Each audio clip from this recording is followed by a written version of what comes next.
Strategically, what do you think the role of voice will play in global communications in the next 5 to 10 years?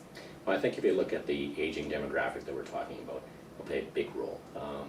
Voice is a natural interface for people. Computers is not something that, as you get older, is easy to use, whether it's the keyboard because you got shaky fingers, or you need glasses and it gets a little bit more challenging to see the screen.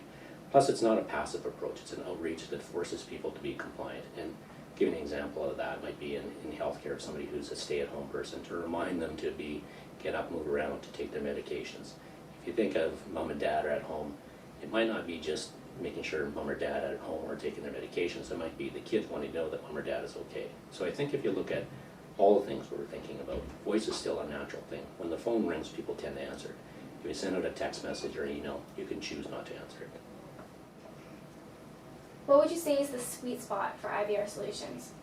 Sweet spot is the demographic is broad, everything from 17-year-old to 103-year-old, because voice, everybody understands that.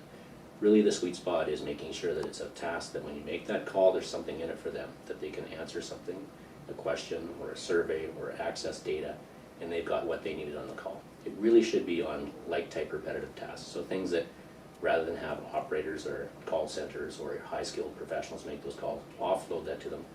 If you think of you have to make 10 calls and you have 2 people have an issue, let them focus on the 2 people. We'll make the other 8 calls.